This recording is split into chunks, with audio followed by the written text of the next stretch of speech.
हमने पिछले वीडियो में पढ़ा था भाषा और लिपि और व्याकरण के बारे में। भाषा क्या होती है, लिपि क्या है और व्याकरण किसे कहते हैं।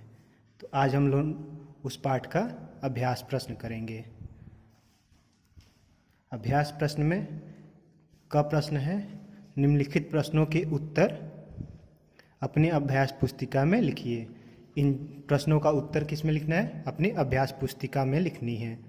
इसमें पहला प्रश्न है, प्रश्न 1, भाषा किसे कहते हैं? तो हमने पढ़ा था क्या, वह साधन जिसके द्वारा अपने विचारों तथा भावों का आदान प्रदान करते हैं उसे भाषा कहते हैं। यानी कि वह साधन जिसके द्वारा अपने विचारों का आदान प्रदान किया जाता है उसे भाषा कहते हैं। दूसरा प्रश्न क्या है? दूसरा प्रश्न है, मन के भावों को हम कितने प्रकार से प्रकट करते हैं? तो मन के भाव कितने प्रकार से प्रकट किया जाता है? तो इसमें है, मन के भावों को हम निम्नलिखित 3 प्रकार से प्रकट करते हैं। पहला प्रकार क्या है? मौखिक भाषा से, दूसरा लिखित भाषा से और तीसरा सांकेतिक भाषा से। इस प्रकार तीसरा प्रश्न है, भाषा के कितने प्रकार होते हैं, उनके नाम लिखिए। तो भाषा के कौन कौन से प्रकार होते हैं? भाषा के निम्नलिखित 3 रूप होते हैं या 3 प्रकार होते हैं। कौन कौन से? मौखिक भाषा, लिखित भाषा और सांकेतिक भाषा। अगला प्रश्न है, यानी प्रश्न 4, लिपि किसे कहते हैं? हिंदी भाषा को किस लिपि में लिखा जाता है? उत्तर है, भाषा को लिखने की विधि को लिपि कहते हैं। भाषा की लिखने की विधि को लिपि कहते हैं। हिंदी भाषा को देवनागरी लिपि में लिखा जाता है। ठीक, अब अगला प्रश्न क्या है? प्रश्न नंबर 5। प्रश्न संख्या 5 है, व्याकरण की परिभाषा दीजिए। तो व्याकरण क्या होता है? व्याकरण एक शास्त्र है जिसके द्वारा हम किसी भाषा को शुद्ध रूप में बोलना, पढ़ना और लिखना सीखते हैं। क्या है? व्याकरण एक शास्त्र है जिसके द्वारा हम किसी भाषा को शुद्ध रूप में बोलना, पढ़ना और लिखना सीखते हैं। अभी हमने प्रश्न संख्या क किया है। अब हम पढ़ेंगे प्रश्न ख। प्रश्न ख क्या है? निम्नलिखित वाक्यों में रिक्त स्थानों की पूर्ति कीजिए। ये जो वाक्य दिए हैं इनके रिक्त स्थानों को हमको भरना है। तो इसको हम कहाँ भरेंगे? इसको हम अपने उत्तर पुस्तिका में यानी कि अभ्यास पुस्तिका में लिखेंगे। इसमें पहला क्या है? 1, हम अपने मन के भाव को दूसरे पर प्रकट करते हैं। हम अपने मन के भाव को दूसरे को किस प्रकार से प्रकट करते हैं? भाषा के द्वारा।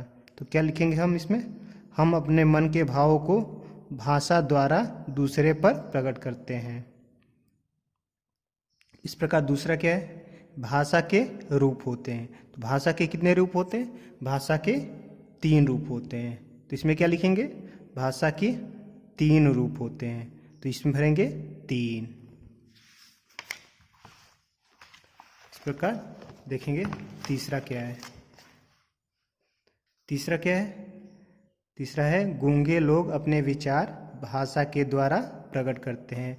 गूंगे लोग अपने विचार कैसे प्रकट करते हैं? वो तो बोल नहीं पाते हैं ना, तो क्या करेंगे? वो बोल नहीं पाते हैं और सुन भी नहीं पाते, तो वो क्या करेंगे? गूंगे लोग अपने विचार सांकेतिक भाषा के द्वारा प्रकट करते हैं। तो इसमें क्या भरेंगे?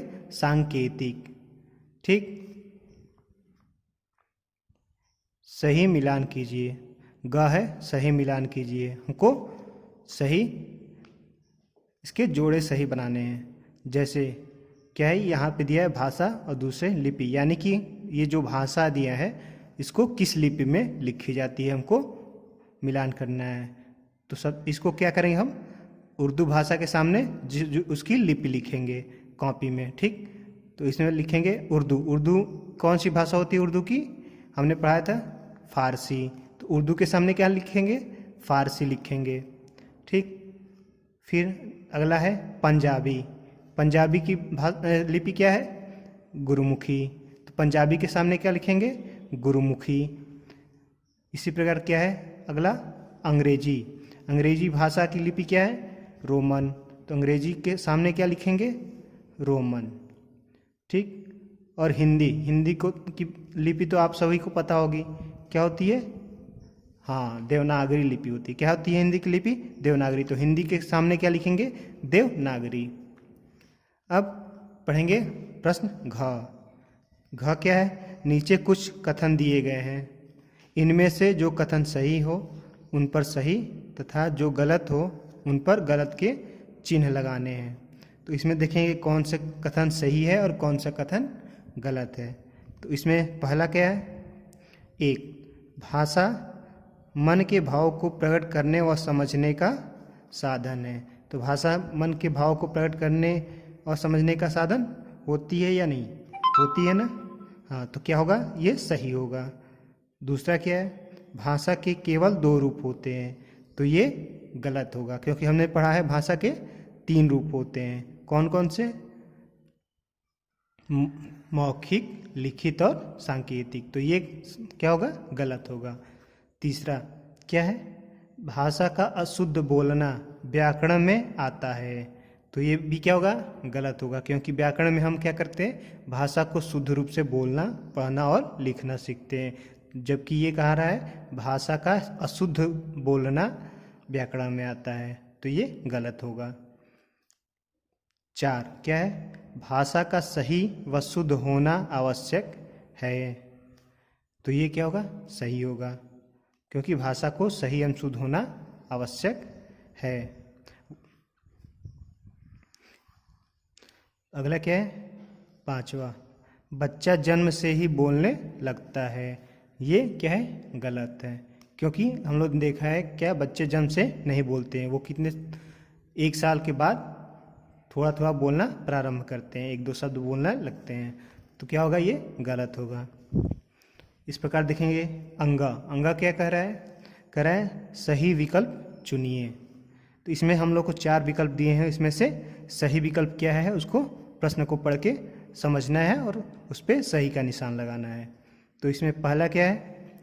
1, भाषा का कौन सा रूप पढ़कर समझा जाता है। तो भाषा को कौन सा रूप पढ़ सकते हैं हम? जो लिखा हुआ है वही पढ़ सकते हैं। जैसे ये देखो, ये बुक में या किताब में क्या लिखा है ना, वही हम पढ़ रहे हैं। तो ये क्या होगा? तो भाषा का लिखित रूप ही पढ़कर समझा जा सकता है। दूसरा क्या है? सांकेतिक भाषा किसके लिए उपयोगी होती है। तो इसमें देखेंगे चारों प्रश्न क्या है? बड़े बच्चों के लिए, ये। फिर दूसरा क्या है? अमीर व्यक्तियों के लिए। तीसरा, जो सुन नहीं सकते उनके लिए, जो देख नहीं सकते उनके लिए। तो इसमें क्या है? बड़े बच्चों के लिए। बड़े बच्चे तो तीनों रूप समझ सकते हैं, वैसे अमीर व्यक्ति भी। जबकि ये क्या है? जो सुन नहीं सकते उनके लिए। और चौथा क्या है? जो देख नहीं सकते उनके लिए। अगर जो देख नहीं सकते उनको सांकेतिक रूप से कैसे बता सकते हैं? नहीं बता सकते ना। तो ये क्या सही हो जाएगा? तीसरा, जो सुन नहीं सकते उनके लिए क्या होता है? सांकेतिक भाषा। जैसे कि यहाँ पे हमने पढ़ा है गूंगे लोग बोल नहीं पाते और सुन भी नहीं पाते, तो उनके लिए कौन सी भाषा होती है? सांकेतिक भाषा। तो कैसे? ये तीसरा सही के हो जाएगा, इसके सामने हम लोग सही का निशान लगाएंगे। तीसरा क्या है? भाषा का सही प्रयोग किसके द्वारा सीख सकते हैं।